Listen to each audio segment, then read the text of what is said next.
Welcome students, welcome to KP Reddy English YouTube channel. ఈ లెసన్లో మనం పార్ట్స్ ఆఫ్ స్పీచ్ స్టార్ట్ చేద్దాం.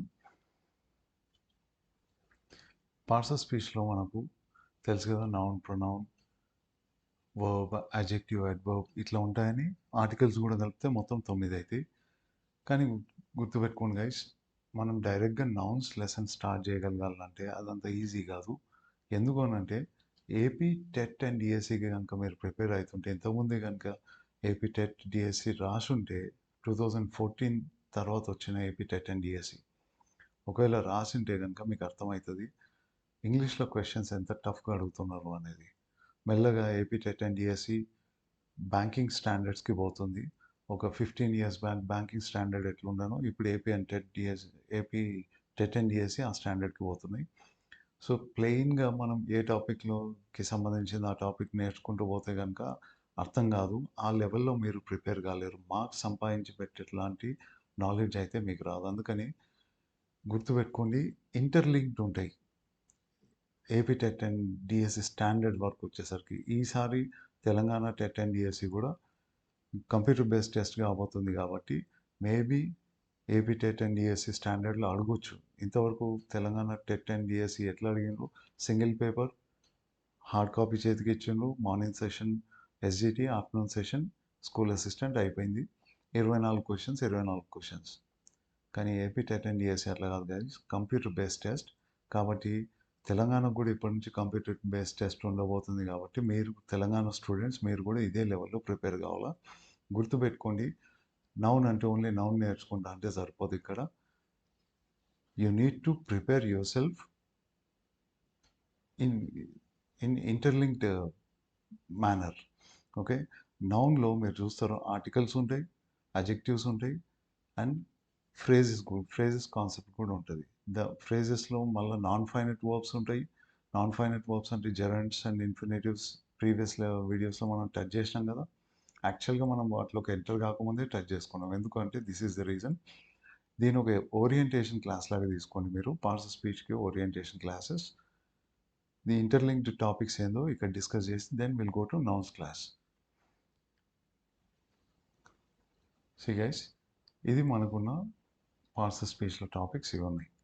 Noun, pronoun, verb, adjective, adverb, preposition, conjunction, interjection and articles. కానీ మనం noun చేయాలంటే you need to know pronoun, adjective, preposition and articles. Okay, నౌన్లో ఇన్ని interlink topics ఉంటాయి. ఎందుకు అని అంటే నౌన్స్లో 2 major types, proper noun, common noun కదా. Proper and common noun. Proper noun గురించి మనకు పెద్దగా డిస్కషన్ అవసరం లేదు.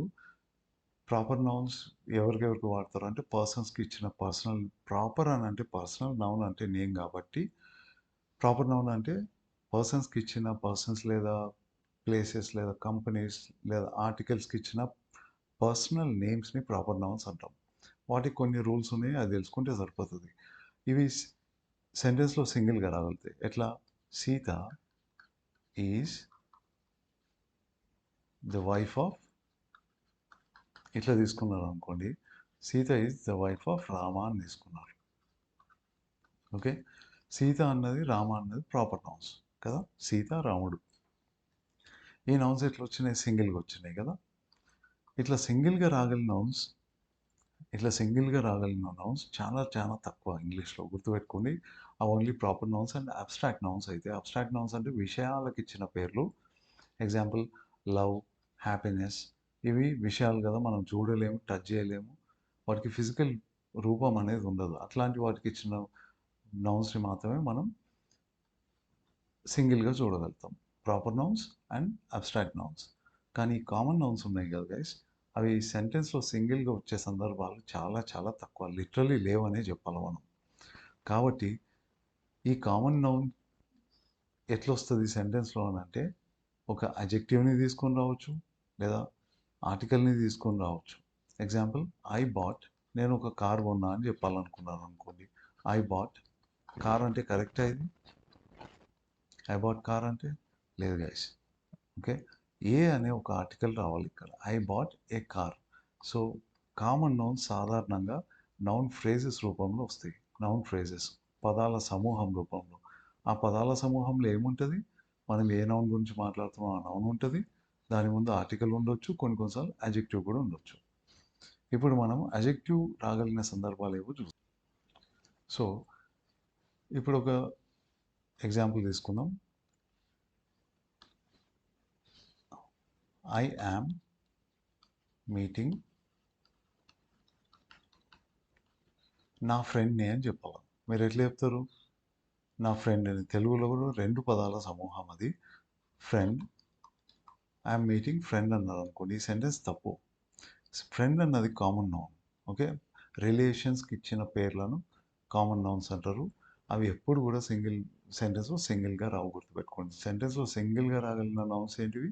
అంటే ఆర్టికల్స్, అడ్జెక్టివ్స్ లేకుండా రాగలిగిన nouns proper nouns and abstract nouns మాత్రమే. అబ్స్ట్రాక్ట్ నౌన్స్‌కి కూడా మళ్ళా ఆర్టికల్స్ తీసుకొని వచ్చే సందర్భం ఉంటది. అది తర్వాత చూద్దాం మనం. గుర్తుపెట్టుకోండి ఇప్పటికైతే సెంటెన్స్‌లో సింగిల్‌గా రాగలిగిన nouns proper nouns and abstract nouns మాత్రమే. కామన్ నౌన్ వచ్చింది అంటే దాని ముందు ఆర్టికలో, అడ్జెక్టివో సాధారణంగా కనిపిస్తది. సర్వసాధారణంగా. ఇక్కడ నా ఫ్రెండ్ అని అంటే మై అనే అడ్జెక్టివ్ వాడతాం. మనం స్టార్టింగ్ నుంచి ఇది అడ్జెక్టివ్ అనుకుంటూ నేర్చుకుంటూ వచ్చినాం కదా! ఇక్కడ చూద్దాం ఇది అడ్జెక్టివ్ ఎందుకయిందో. సో, ఇది కూడా పదాల సమూహం. ఇది నౌన్ ఫ్రేజ్ రూపంలో ఉంది. పదాల సమూహాన్ని ఇంగ్లీష్‌లో ఫ్రేజ్ అంటాం కదా! ఈ ఫ్రేజ్ ఏమిటికి సంబంధించిన ఫ్రేజ్? నౌన్‌ని కాబట్టి ఫ్రేజ్ రూపంలో ఉంది కాబట్టి నౌన్ ఫ్రేజ్ అని అంటాం. అంటే పదాల సమూహం. నౌన్ పదాల సమూహం లాగొచ్చి నౌన్ చేసే పనిని చేస్తే నౌన్ ఫ్రేజ్ అని అంటాం దాన్ని. Okay guys. సో, ఈ నౌన్ ఫ్రేజ్‌లో మనకు ప్రిపోజిషన్ కూడా ఉండొచ్చు. ఓకే. ఆర్టికల్స్ ఉండొచ్చు. అడ్జెక్టివ్స్ ఉండొచ్చు. వీటితో పాటు ఏముంటాయి? ఒక నౌన్ కంపల్సరీగా ఉండాలి. సాధారణంగా అది ఏమైంటది? కామన్ నౌన్ అయింటది. సో, ఈ నాలెడ్జ్ లేకుండా మనం నౌన్స్ లెసన్ స్టార్ట్ చేయలేం. గుర్తుపెట్టుకోండి, ఇంగ్లీష్‌లో చాలా మటుకు టాపిక్స్ ఇంటర్లింక్డ్ టాపిక్స్. ఏవి కూడా అబ్సల్యూట్ టాపిక్స్ కాదు. ఓకే.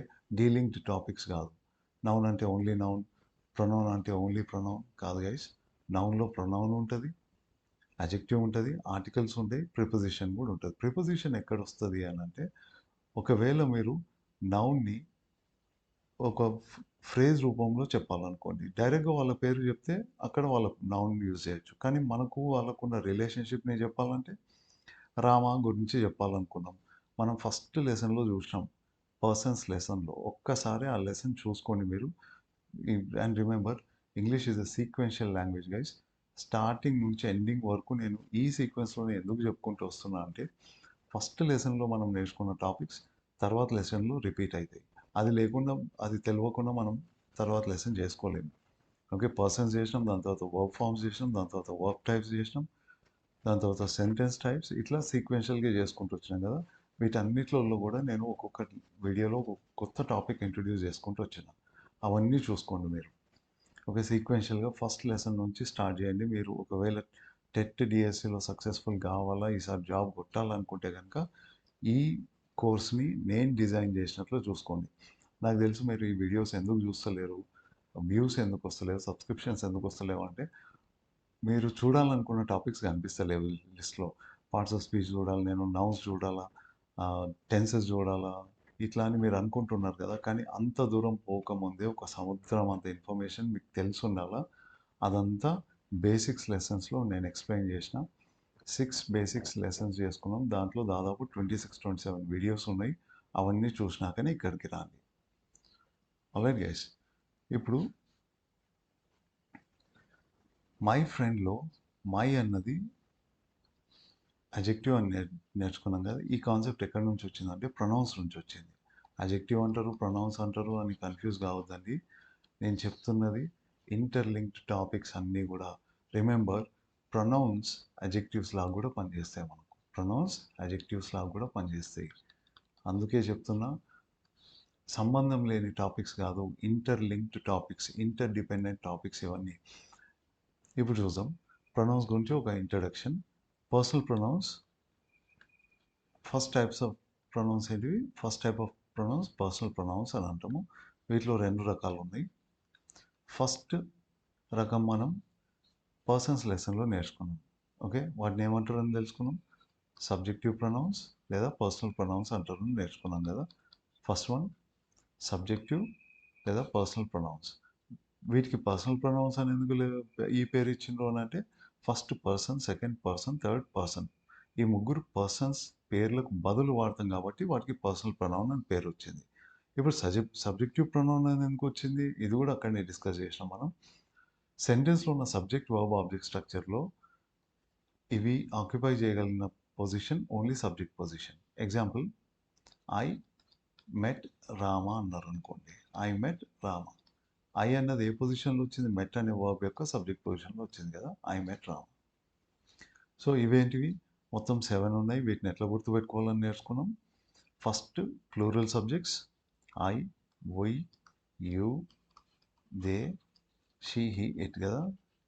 ఈ 4 ఏమైతే ప్లూరల్ సబ్జెక్ట్స్.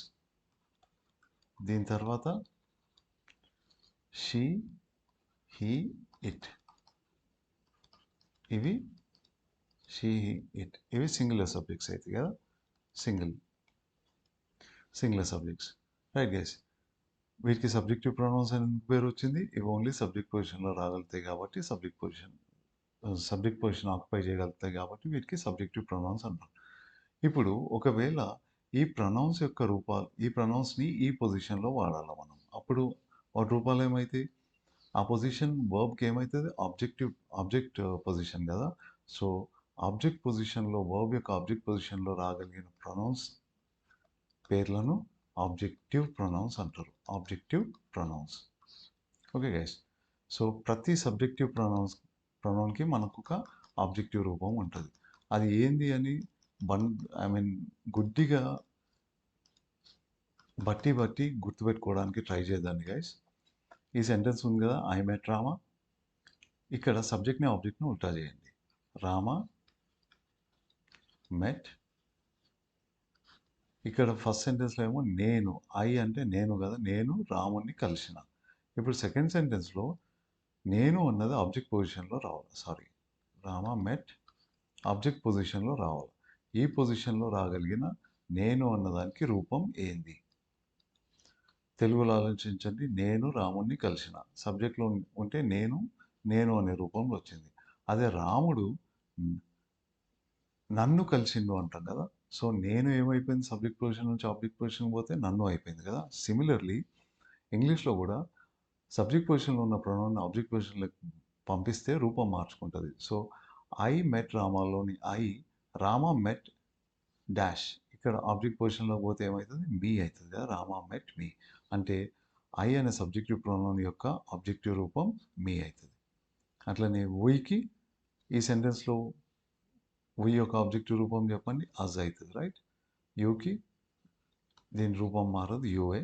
దేకి దెమ్ అవుతుంది. షీ హర్ అవుతుంది. Rama met her, Rama met him. It లాగానే ఉంటుంది. సో ఇక్కడ రెండు మారలేదు. అదేంది? You and it. So it ఇచ్చేది సబ్జెక్టివ్ ప్రొనౌన్, ఆబ్జెక్టివ్ ప్రొనౌన్ అంటే సెంటెన్స్లో వాడిందే మనం చెప్పలేం. అది సబ్జెక్ట్ పొజిషన్లో ఉంటే సబ్జెక్టివ్ ప్రొనౌన్, ఆబ్జెక్ట్ పొజిషన్లో ఉంటే ఆబ్జెక్టివ్ ప్రొనౌన్.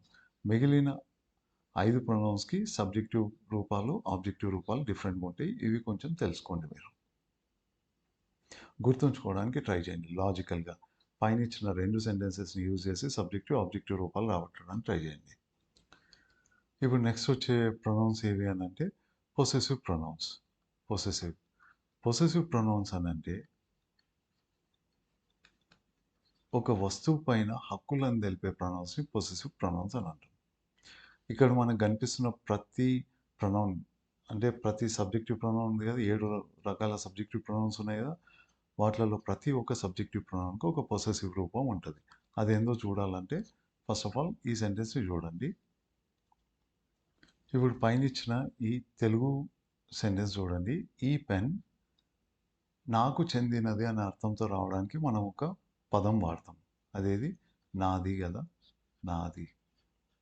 ఇది ప్రొనౌన్ ఎందుకు అయింది అని అంటే నేను అని నా పేరు తీసుకోకుండా నాకు చెందింది అని తెలుపుతున్నా. ఈ పదం పేరుకు బదులు వాడుతున్నాం కాబట్టి అది ప్రొనౌన్ అయింది. ఇక్కడ ఇది ఏం చేస్తుంది? పెన్ మీద హక్కులు ఎవరికి ఉన్నాయని తెలుపుతుంది కాబట్టి హక్కులను తెలిపే పదాలను పొసెసివ్ ప్రొనౌన్స్ అంటారు కాబట్టి ఇది పొసెసివ్ ప్రొనౌన్ అయింది. దీనికి ఇంగ్లీష్ రూపం ఏంది? This pen is. ఇక్కడ ఏమొస్తే నాది అనే మీనింగ్ వస్తుంది అంటే mine. Okay, this pen is mine అంటాం, MINE. సో ఐ అనే సబ్జెక్టివ్ ప్రొనౌన్కి పొసెసివ్ రూపం MINE మైన్. ఓకే, అదే మాది అనాలంటే వి అనే సబ్జెక్టివ్ ప్రొనౌన్కి అవర్స్ అవుతుంది. అవర్స్. మీది లేదా నీది అని అంటే యువర్స్. అట్లనే దే వాళ్ళది అని అంటే దేర్స్. గుర్తుపెట్టుకోండి, వీటిలో చాలా వాటికి ఎస్ అనే పదం ఉంటుంది, ఒక మైన్ తప్ప.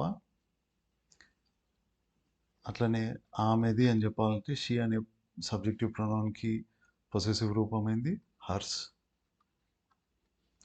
అతనిది హీకి పొసెసివ్ రూపం హిజ్. దానిది అని అంటే ఇట్స్ అని అంటాం, ITS. Already guys. సో ఇవన్నీ కూడా పొసెసివ్ ప్రొనౌన్ రూపాలు. ముందు వచ్చిన ఆర్టికల్ మీద హక్కులు ఎవరికి ఉన్నాయని తెలిపే పదాలు పేరు తీసుకోకుండా వాళ్ళను సంబోధిస్తుంది కాబట్టి ఇవి పేరుకి బదులు వాడుతున్నాం కాబట్టి ఇవన్నీ ఏమైతే ప్రొనౌన్స్ అవుతాయి. ఇప్పుడు ఈ సెంటెన్స్ చూడండి. ఇప్పుడు ఈ పక్కన రాసిన 2 సెంటెన్సెస్ చూడండి. ఇది డాష్ పెన్. ఇక్కడ మీరు ఈ బ్లాంక్లో ఏం ఫిలప్ చేయాలంటే ఏ పదం ఫిలప్ చేసినా ముందు వచ్చిన సెంటెన్స్ లాగానే మీనింగ్ ఉండాలి. ఓకే, ఏమవుతుంది, ఇది నాకు చెందిన పెన్ అని చెప్పాలా. ఇక్కడ ఏ పదం వాడతారు, నా పెన్ అంటాం. రైట్. అదే ఇంగ్లీష్ రూపం ఏమవుతుంది, మై అవుతుంది. రైట్. సో ఈ పొసెసివ్ పదాలకు రెండు రూపాలు ఉంటాయి, ఒకటి మైన్, ఇంకొకటి మై. ఇప్పుడు ఇక్కడ మాది అని చెప్పాలంటే అవర్ అవుతుంది, OUR. నీది లేదా మీది అని చెప్పాలంటే యువర్ అవుతుంది. వాళ్ళది అని అంటే దేర్. ఆమెది అని అంటే హర్. అతనిది హిజ్. దానిది ఇట్స్. ఓకే, ఈ రెండు మారలేదు, గుర్తుపెట్టుకోండి. కానీ గైస్ సీ దిస్, ఇది ఇక్కడ మైన్ అనే పదం, మై అనే పదం సెంటెన్స్లో రెండు డిఫరెంట్ రూపాలలాగా వచ్చినా కూడా చేసే పని సేమ్. ఓకే, ఒక ఆర్టికల్ మీద హక్కులు ఎవరికి ఉన్నాయని తెలుపుతుంది కదా, ఒక నౌన్ మీద హక్కులు ఎవరికి ఉన్నాయని తెలిపే పదం. కానీ ఇవి రెండు కూడా సేమ్ పార్ట్స్ ఆఫ్ స్పీచ్కి చెందినవి కాదు. ఫస్ట్ వచ్చినవేమో ప్రొనౌన్స్. Okay, pronouns. తర్వాత వచ్చినవి అజెక్టివ్స్ అవుతాయి. ఎందుకు అజెక్టివ్స్ అవుతాయి, ఇవి ఎందుకు ప్రొనౌన్స్ అవుతాయి అంటే ఫస్ట్ అజెక్టివ్ ఎందుకైతే చూసాం. సి గైస్, నౌన్కి ముందు వచ్చి ఆ నౌన్లోని స్పెషాలిటీని తెలిపే పదం లాగా పనిచేయగలిగింది ఓన్లీ అజెక్టివ్ మాత్రమే. ఓకే, ఆ నౌన్ని డిఫైన్ చేసుకుంటూ ఈ నౌన్ యొక్క రంగుని కానీ, రూపాన్ని కానీ, హక్కులను కానీ, దాంట్లో ఉన్న స్పెషాలిటీని తెలిపే పదం ఓన్లీ అజెక్టివ్ చేయగలుగుతుంది. ఓకే, కార్ అని అంటే ఉత్త కార్. అట్లా కాకుండా రెడ్ అని అన్నారు అనుకోండి, it's not a regular car, it's not a simple car, it's a red car అని స్పెషాలిటీని తెలుపుతుంది. అట్లనే మై కార్ అంటే ఎవరిదో కాదు, అది నా కార్ అని తెలుపుతుంది. ఆ కార్ యొక్క స్పెషాలిటీని తెలుపుతుంది. ఈ పదాలన్నిటి కూడా ఏమంటాము, అజెక్టివ్ అని అంటాం. అజెక్టివ్.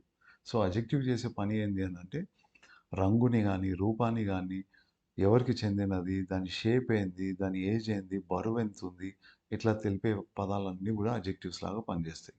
ఓకే, రెడ్ రోజ్ అంటాం. రోజ్ అన్నది నౌన్, పువ్వు. ఆల్రైట్, పువ్వుకి ఇచ్చిన పేరు కాబట్టి అది రోజ్ అన్నది నౌన్ అవుతుంది. దీనిలో క్వాలిటీ ఏంది, రెడ్. రైట్, అది సింపుల్ నౌన్ కాదు, దాంట్లో ఒక స్పెషాలిటీ ఉందని తెలుపుతుంది కాబట్టి రెడ్ అన్న పదం రెడ్ రోజులో ఏమవుతుంది, అజెక్టివ్ అవుతుంది. సో నౌన్స్ ఎప్పుడు కూడా సింగిల్గా రావు, ఎస్పెషల్లీ కామన్ నౌన్స్. ఒక అజెక్టివ్నో ఆర్టికల్నో ఇట్లా తీసుకొని వస్తే అట్లాంటప్పుడు వీటిని ఏమంటాం, నౌన్ ఫ్రేజెస్ అంటాం అని గుర్తుపెట్టుకోండి. Noun phrases. సో ఇక్కడ ఈ రెండో కాలంలో ఉన్న పొసెషన్ని తెలిపే పదాలన్నీ కూడా పొసెసివ్ అజెక్టివ్స్ అవుతాయి. ఫస్ట్ లెసన్ నుంచి మనం చెప్పుకుంటూ వచ్చినాం కదా, my friend is a doctor. My friend అని ఒక ఫ్రెండ్ గురించి మాట్లాడుకుంటూ ఈజ్ ఏ డాక్టర్ ఏదో సెంటెన్స్ ఉంది, my friend is a doctor అని. ఇక్కడ ఫ్రెండ్ అన్నది నౌన్ అవుతుంది, మై ఏమవుతుంది, అజెక్టివ్. ఏ టైప్ ఆఫ్ అజెక్టివ్, పొసెసివ్ అజెక్టివ్. అలాగే గైస్, పొసెసివ్ అజెక్టివ్. ఈ 7 కూడా పొసెసివ్ అజెక్టివ్స్. ఓకే, ఇట్లా మై అన్నది అజెక్టివ్ అయింది. సాధారణంగా దీన్ని అందరు కన్ఫ్యూజ్ అవుతుంటారు ప్రొనౌన్ అని. గుర్తుపెట్టుకోండి, సింగిల్గా వచ్చిందంటే ఇట్లా మైన్ అనేది సింగిల్గా వచ్చింది, దీని తర్వాత ఏ నౌను లేదు కాబట్టి అప్పుడు అది ప్రొనౌన్ అవుతుంది. ఒకవేళ ప్రొనౌన్ లాగా కనిపించే పదము దాని పక్కనే నౌన్‌ని తీసుకొని వచ్చిందనుకోండి. ఈ కేస్‌లాగా మై పెన్ లాగా అప్పుడు అది ఏమైతది? ప్రొనౌన్ లాగా ట్రీట్ చేయొద్దండి గైస్. అప్పుడు అది అడ్జెక్టివ్ అయితది. మీరు ప్రొనౌన్‌ని ఒక నౌన్‌కి ముందు ఎప్పుడూ ప్లేస్ చేయలేరు. అట్లా ఎప్పుడూ కనిపియదు. అట్లా కనిపిస్తుంది ప్రొనౌన్ లాగుంది అని అంటే ఒక్క క్షణం ఆలోచించండి. నౌన్ ముందు రాగలిగిన పొజిషన్ రిజర్వ్ దేనికి చేయబడింది? Adjective, right? ఆర్టికల్ కూడా రావచ్చు. ఓకే? ఈ సంగతి గుర్తుపెట్టుకోండి. సో నౌన్ ఫ్రేజెస్ ఎన్ని రకాలు రావచ్చు? ఆర్టికల్ తర్వాత నౌన్ని తీసుకొని రావచ్చు. Example, I bought a car, ఇట్లా. లేదా అడ్జెక్టివ్ని తీసుకొని రావచ్చు. ఇంతకుముందు చూసాం కదా, మై ఫ్రెండ్, ఇట్లా రావచ్చు. లేదా ఆర్టికల్కి నౌన్కి మధ్యలో కొన్ని అడ్జెక్టివ్స్ 1, 2, 3 దీనికి సంఖ్యకి పరిమితి అయితే ఏం లేదు గైస్. ఇట్లా కూడా రావచ్చు.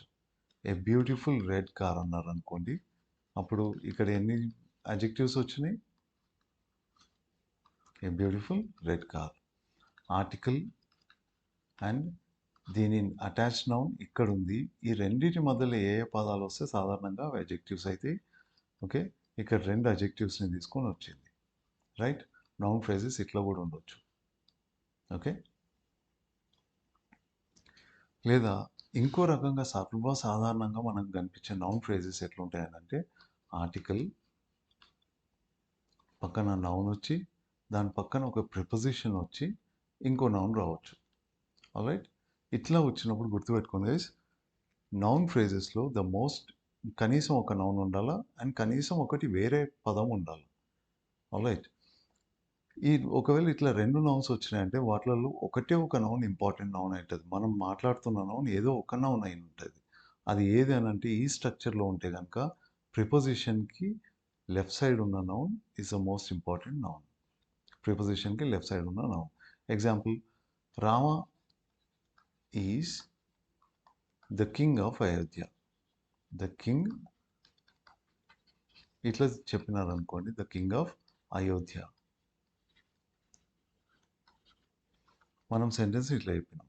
ఇక్కడ ఒక నౌన్ ఉంది రామ అనేది, అది ప్రాపర్ నౌన్. ఓకే, ఇది సబ్జెక్ట్. ఇక్కడ చూడండి, ఆర్టికల్, నౌన్, ప్రిపోజిషన్, ఇంకొక నౌన్. ఓకే, ఇది మొత్తం ఒక నౌన్ ఫ్రేజ్ అవుతుంది. సింగిల్ ఒక వ్యక్తిని సూచిస్తున్నట్ల. ఎవరిని సూచిస్తుంది? రామానే సూచిస్తుంది. ఒకే వ్యక్తి కదా, రైట్? కానీ దీంట్లో ఎన్ని పదాలు ఉన్నాయి? 4 పదాలు ఉన్నాయి. 4 పదాల సమూహం కలిసి ఒక వ్యక్తిని సూచిస్తుంది. సో ఇది ఏమవుతుంది? నౌన్ ఫ్రేజ్ అవుతుంది. సర్వసాధారణంగా మీకు నౌన్ ఫ్రేజెస్ ఇట్లా కనిపిస్తుంటాయి. ఆల్రైట్, ఈ 4 రకాలుగా కనిపిస్తుంటాయి. ఈ 4 రకాల నౌన్ ఫ్రేజెస్ని బాగా గుర్తుపెట్టుకోండి. నౌన్స్ లెసన్లో డైరెక్ట్లీ దీనిపైన మీకు క్వశ్చన్స్ అడుగుతారు. అంటే నౌన్ ఫ్రేజెస్ మీద కాదు, నౌన్ ఫ్రేజెస్ ఉన్న క్వశ్చన్స్ ఉంటాయి మీకు. ఆల్రైట్ గైస్, ఇప్పుడు ఇక్కడ 2 నౌన్స్ ఉన్నాయి కదా, మనం కింగ్ గురించి మాట్లాడుతున్నామా, అయోధ్య అనే స్థలం గురించి మాట్లాడుతున్నామా? మనం కింగ్ గురించి మాట్లాడుతున్నాం guys. This is the most important noun. So ఇట్లా కూడా రావచ్చు నౌన్ ఫ్రేజెస్. వాటిలలో మోస్ట్ ఇంపార్టెంట్ పదం ఒకటి ఉంటుంది, ఒకటే నౌన్ ఉంటుంది. ఒకటి కన్నా ఎక్కువ నౌన్ కనిపించినా కూడా ఒకటే నౌన్ ఇంపార్టెంట్ అయి ఉంటుంది. అది గుర్తుపెట్టుకోండి. ఇవన్నీ మళ్ళీ మనం నౌన్ ఫ్రేజెస్లో చేద్దాం.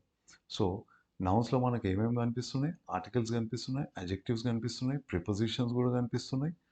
వాటి ఇంపార్టెన్స్ కూడా ఇదే. ఇట్లా వచ్చిన ఈ స్ట్రక్చర్లో ఆర్టికల్, నౌన్, ప్రిపోజిషన్, నౌన్ స్ట్రక్చర్లో వచ్చిన నౌన్ ఫ్రేజ్లో ఇంపార్టెంట్ నౌన్ ఏదైనా గుర్తుపెట్టుకుంటాం? ప్రిపోజిషన్ని చూసి దానికి లెఫ్ట్ సైడ్ ఉన్న noun is the most important noun అని గుర్తుపెట్టుకోండి. సో ఇవన్నీ ఇంటర్లింక్డ్. ఈ నాలెడ్జ్తో మనం ముందుకు సాగిపోదాం. అట్లనే కొంచెం ప్రొనౌన్స్ గురించి ఇంకొన్ని కూడా నేర్చుకోవాలి. అదేందో చూద్దాం ఇప్పుడు. సో ప్రొనౌన్స్లో కొన్ని విచిత్రమైన ప్రొనౌన్స్ ఉంటాయి. వాటి పేర్లు ఇండెఫినెట్ ప్రొనౌన్స్ అంటారు.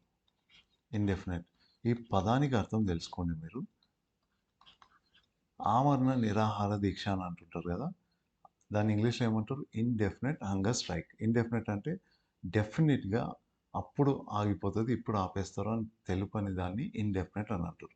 అట్లనే ప్రొనౌన్స్ లో లాస్ట్కు ఇండెఫినెట్ ప్రొనౌన్స్ అనే ఒక టాపిక్ వస్తుంది. ఇవి ఎంతమంది ఉన్నారు, నంబర్ని కానీ ఆడనా మగనా ఈ విషయాలను తెలపకుండా కొన్ని ఇట్లా సమ్, ఎవరో ఒకరు, సంబడి, సమ్వన్ ఇట్లా తెలుపుతుంటాయి. సంబడి, సమ్వన్, సంథింగ్, ఏదో ఒకటి ఇట్లా తెలుపుతుంటుంది. అట్లనే anybody, anything, sorry, anybody, anyone, anything,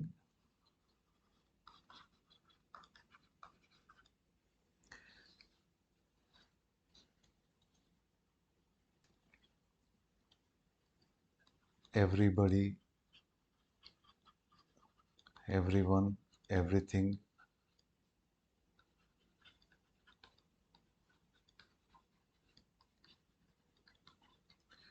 ఇట్లాంటివి ఇండెఫినెట్ ప్రొనౌన్స్ అని అంటుంటారు. వీటిని యూజ్ చేసి కూడా మనము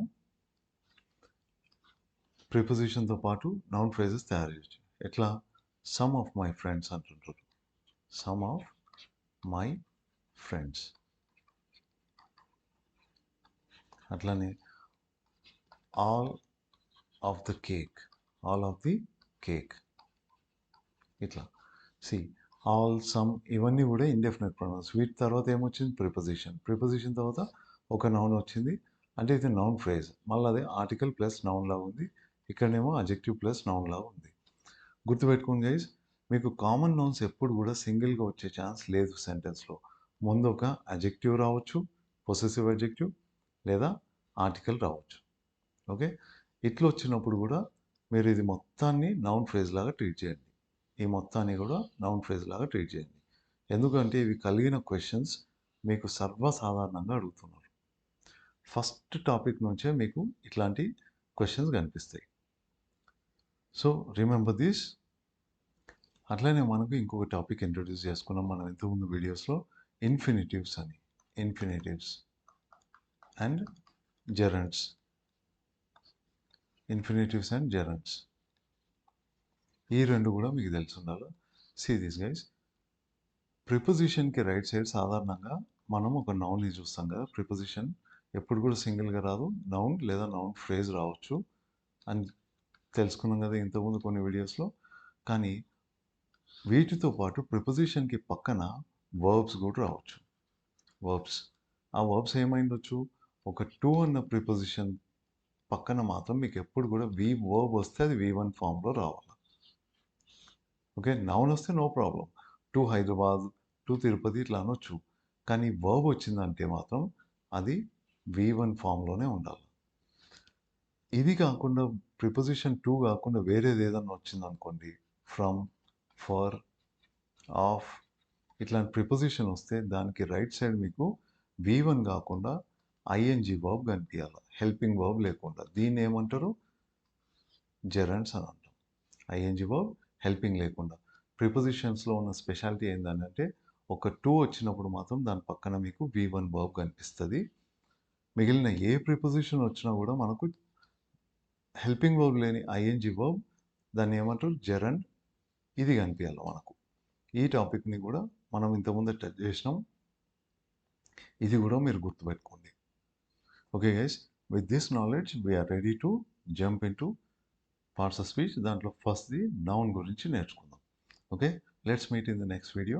ఇప్పటిదాకైతే ఈ ఓరియంటేషన్ క్లాస్ గుర్తుపెట్టుకోండి. అండ్ రిమెంబర్ గైస్, మీరు ఏపీ టెట్ డిఎస్సిలో సక్సెస్ఫుల్ కావాలని అంటే సింపుల్గా నేర్చుకుంటే నడవదు. ఓకే, కొంచెం ఎఫర్ట్ పెట్టాల్సిందే. నా సైడ్ నుంచి నేను ఎఫర్ట్ పెడుతున్నా, మీ సైడ్ నుంచి ఈ వీడియోస్ అన్నీ చూసి మీకు ఏమైనా డౌట్స్ ఉంటే కామెంట్స్లో తెలపండి. కామెంట్స్ ఏమైనా డౌట్స్ అడిగితే కనుక అవి నేను నెక్స్ట్ వీడియోలో క్లియర్ చేయడానికి ట్రై చేస్తా. కాకపోతే వీడియోకి రిలేటెడ్ టాపిక్స్ మీదనే కామెంట్స్ అడగాను, డౌట్స్ అడగాను guys. Okay, thank you very much. Let's meet in the next video. That will be noun. Don't miss it.